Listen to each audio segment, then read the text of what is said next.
Queridos irmãos, queridas irmãs, então nós vamos dar sequência no vídeo 446, né?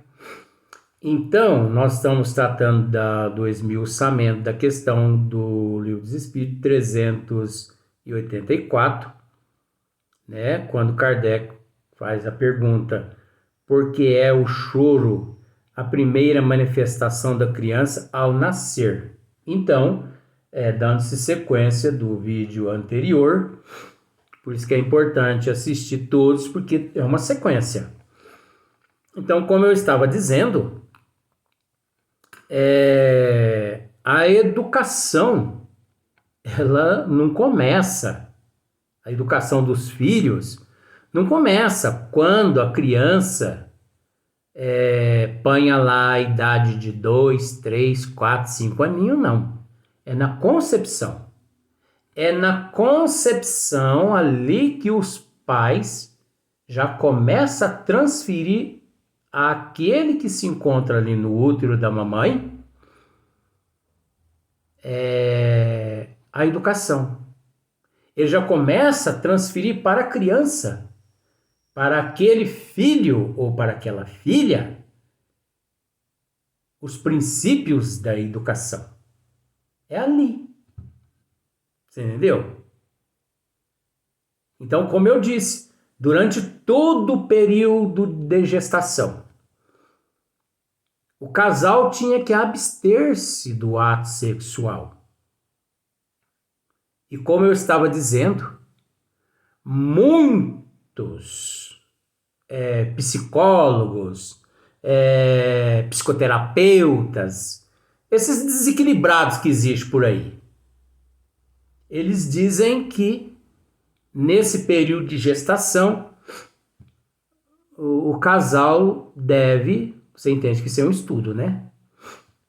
O casal deve praticar sexo mesmo, que não faz mal, não prejudica nada a criança. Não, gente. Eles estão pensando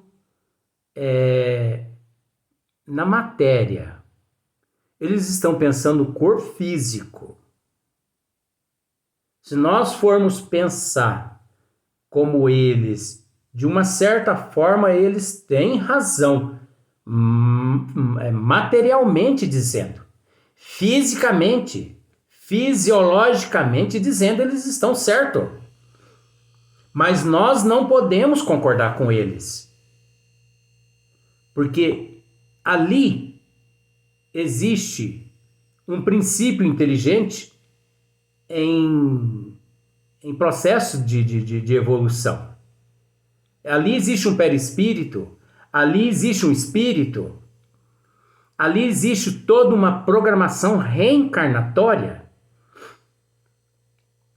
e que nós temos que entender que por mais que a pessoa se previna durante o ato sexual, pode ocorrer algo que eu não preciso dizer, que pode levar a uma hemorragia, e aquela hemorragia a um aborto, pondo uma programação reencarnatória toda na lata de lixo.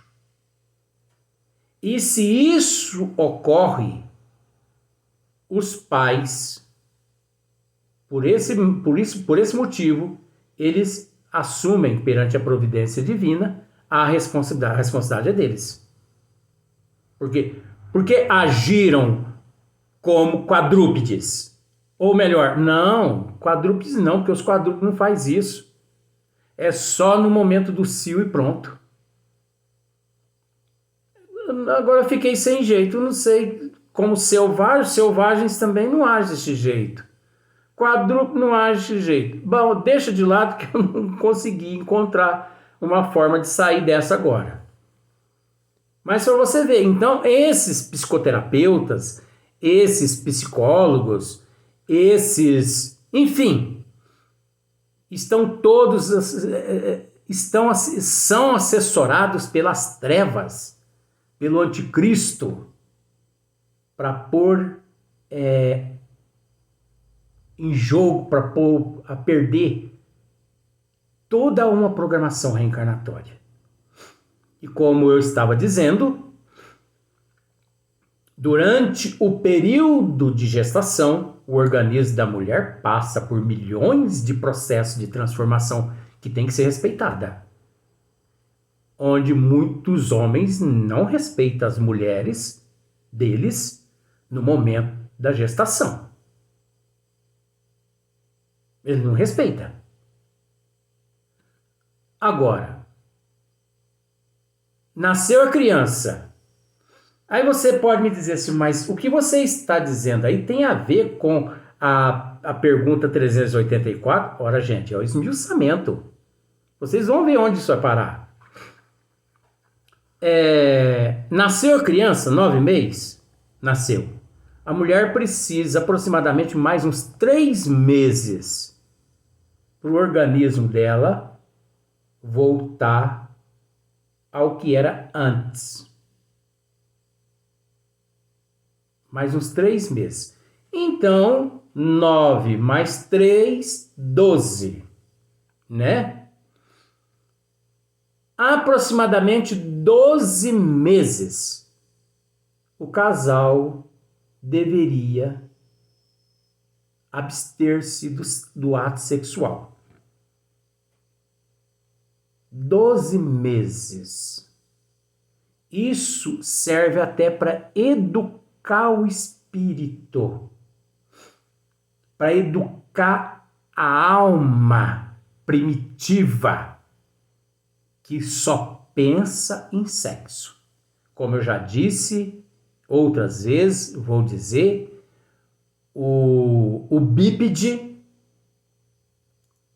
né? O bípede que se diz ser detentor do princípio inteligente, eu não consegui encontrar no quadrúpede uma forma de enquadrá-lo.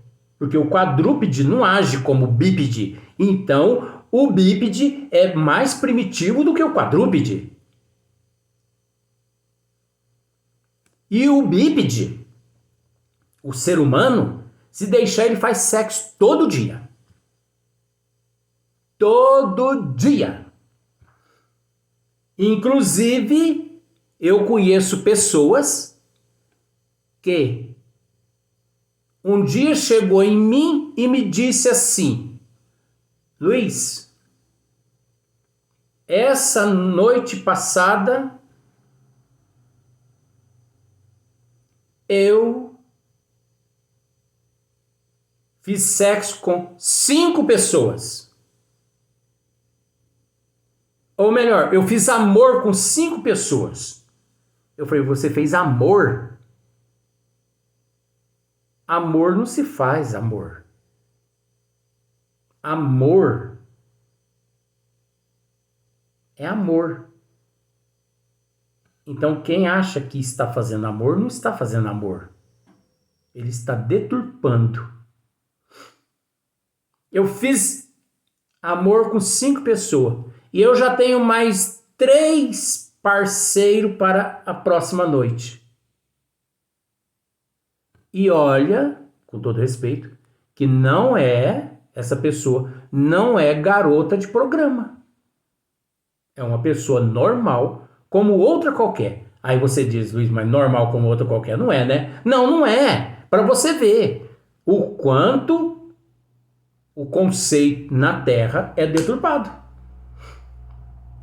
Então esse período de 1 ano é para educar também a alma selvagem que existe na mulher e existe no homem. Só depois de 12 meses é que o casal deveria procurar sexualmente um ou outro. Porque aqueles 3 meses depois que a mulher tem a criança, é um período para que o organismo dela descanse e se refaça. Mas não. Parece que é o período que a coisa pega fogo. E se esquecem. É lógico que é devido à falta de conhecimento, mas eu conheço muitos que se dizem ter conhecimento que não respeitam essa situação. Por que eles não respeitam? Porque eles não têm esse conhecimento do esmiuçamento como eu estou passando. Porque, na verdade, gente, ali se o espírito, ele é mais evoluído, isso nada o afeta. Nada o afeta. Nada que o casal faça, nada que a mãe faça, nada que a mãe pensa, que a mãe beba, que a mãe fuma. Isso não afeta aquele espírito evoluído. Mas e o espírito desequilibrado? Depois a criança nasce com certos, estados patológicos, com certas anomalias. Aí muitos vai logo dizendo assim: isso é dívida de vidas passadas. Não podemos dizer que não tem a ver, porque ali um espírito inferior reencarnou. Um espírito desequilibrado desencarnou. Mas nem sempre ele programou, ou os mentores programou todo aquele desalinhamento que ele surgiu no plano físico com ele. Aquilo ali tem a ver com a cafeína, o álcool, as drogas, o excesso de adrenalina, rancor, mágoa, ressentimento e todos esses processos que engloba-se. E muitas pessoas pensam assim: mas isso é loucura, isso aí é coisa de alienado. Não, só alienado mesmo. Mas um dia você vai, na parte espiritual, você vai deparar com essa matéria e você vai falar assim: e agora, hein? Como é que fica? Como que fica agora? Não é? Então, o que acontece? A criança, ela ali no útero da mãe, ela ali permanece durante 9 meses, quentinha. Ela, por mais que ela encontra-se ali em meio ao líquido amniótico, porque aquela água que eles dizem que existe dentro do útero da mãe, aquilo ali chama líquido amniótico. Digita ali no Google, líquido amniótico, que você vai ficar sabendo. Então, por mais que a criança ali encontra-se envolta aquele líquido amniótico, mas quentinha, bem alimentada, bem amparada, ela não corre perigo nenhum, vamos assim dizer, porque ela está correndo perigo demais ali dentro do útero da mãe também, se não é uma mãe equilibrada, se não é uma família equilibrada, Aí o que acontece? Chega o momento, 9 meses, ou parto normal, rompe-se ali a bolsa, estoura a bolsa, ou a cesárea. Hoje muitas optam pela cesárea, muitas optam pela cesárea por vários fatores e outras pelo parto normal, é natural. Mas quando a criança ela está ali durante aqueles 9 meses tão envolvida a todos os sentimentos da mãe, você entendeu? Como, vamos dizer assim, a esponja que mergulhada na água, ela absorve toda aquela água Então a criança, ela está ali numa situação absorvida, imantada a todos os sentimentos que a mãe possui. Então a criança, ela confia tanto na mãe, ela acredita tanto na mãe, que ela pensa se naquele momento ali. Ela pensa, gente, a criança pensa. Os órgãos físicos é que não dá a ela meios dela expressar o que ela está pensando. Você entendeu? Os órgãos físicos é que não dá a ela condições. No livro dos Espíritos está escrito isso. Mas ela pensa. Ela sente vontade de fazer certas coisas, mas os órgãos físicos ainda não se desenvolveram suficientemente.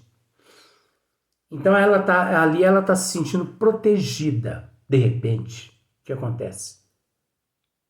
Vem o cirurgião, né, o médico, através de uma cesárea ou através de um parto normal, retira a criança para fora. A criança é como se fosse assim, ó. Tchum! Ela se vê nessa situação. Ela se vê arrancada daquele amor, daquela proteção. E aquele choro ali serve, sim, como aqui os bons espíritos estão dizendo, para estimular o interesse da genitora, né, de todos aqueles que estão ali em volta. Mas aquele choro ali, ele tem outro significado. É o choro do desconhecido, porque ela desconhece aquela situação a qual ela está se vendo naquele momento, porque fisicamente ela não está vendo, mas espiritualmente ela está vendo e sentindo tudo, e ela transfere para os órgãos da matéria física aqueles sentimentos, aqueles pensamentos, é onde as cordas vocais, né, leva a criança ao choro. Então, ela sente naquele momento ali medo do desconhecido. Ela sente desamparada. Ela se vê, ela sente como se estivesse mediante a um perigo eminente. Então aquele choro ali significa assim: socorro, mamãe, socorro, socorro, não me abandone, mamãe. Pelo amor de Deus, me proteja. Aquele choro ali também serve para estimular as cordas vocais, serve também para estimular a traqueia, serve também para levar o oxigênio externo com maior intensidade aos pulmõezinhos daquela criança. Então o choro naquele momento, ele tem vários significados. Por isso que eu disse no princípio que esse processo, ele é relativo e ele é muito complexo. Ele não serve só para estimular o interesse da genitora, não. Está certinho os bons espíritos. Mas nós é que temos que raciocinar. Nós é que temos que separar o joio do trigo. Você entendeu o que é? Porque a criança se vê totalmente desligada e desamparada ali da mãe. Tanto é que depois ali que o médico separa a criança do cordão umbilical e sutura a mãe toda, né? Ou num parto normal, as enfermeiras, né? Que arcam com a maior parte da responsabilidade. Tanto é que as enfermeiras enrolam a criança naqueles panos, esqueço, nem sei o nome daqueles panos. O que as enfermeiras fazem depois que a criança chora? Olha só, instintivamente, como as enfermeiras são intuídas pelo plano espiritual. Automaticamente, instintivamente, elas cometem um ato nobre, inspirado pela providência divina, às vezes sem elas perceberem. Elas enrolam a criança ali naqueles panos e antes de levá-la lá para dentro para poder lavá-la, dar um banhozinho nela, tal, elas encostam o rostinho da criança no rosto da mamãe. E quando a criança sente o cheirinho da mamãe, você entendeu? Ela está chorando, ela sente o cheirinho da mamãe, ela cala a boca na hora. Ela cala a boca. Ela sente o cheiro, ela sente o calorzinho do rosto da mamãe. Tem umas crianças que antes de ser levadas lá para receber aquele banhozinho e tal, para virar uma bonequinha, um bonequinho, né? Porque eles transformam a criancinha num bonequinho ou bonequinha depois. Tem crianças que as enfermeiras vêm e colocam a criança assim, sobre os seios da mãe, né? E coloca assim, a mãe está deitada, então coloca a criança esticadinha assim, em cima assim, das glândulas mamárias da mãe.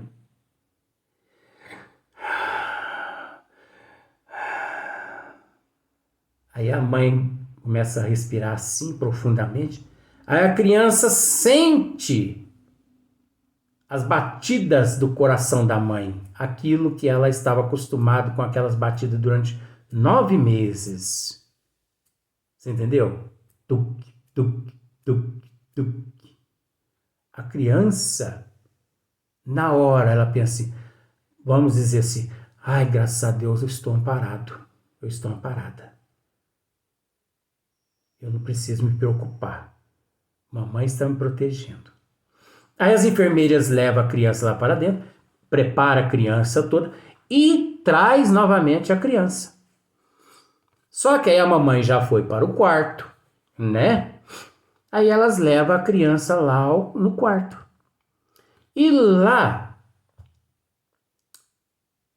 a mamãe, instintivamente, porque é o instinto, né, materno, né, da mãe, ela já logo retira o seio para fora para a criança mamar. E a criança, sem ninguém dizer a ela onde é que encontra-se o bico do peito da mãe, a criança já vai logo, já mete a boca. E já, né, joga para dentro, já dá aquela tragada no colostro. Olha só para você ver. E ali depois que a criança amamenta bastante, a mãe coloca ela numa posição assim para ela rotar, que é normal, faz parte do processo. E depois coloca ela assim em cima assim, das glândulas mamárias dela, encosta ela assim no coração, do lado do coração da mamãe. E a criança ali fica ali, sentindo o coração da mamãe bater. E a criança não chora. Você entendeu? E a criança não chora. Porque ela sente que está amparada pela mamãe. Ela reconhece aquelas batidas daquele coração. Ela reconhece aquela voz da mamãe, porque ela ouviu durante 9 meses aquela voz. Ela reconhece aquele cheiro da mamãe. Então ela sente como se estivesse dentro do útero da mamãe novamente. É onde ela se cala. Mas esse assunto vai continuar no próximo vídeo, porque não acabou ainda não. Bom, já tem mais uma coisinha para vocês aprenderem. Espera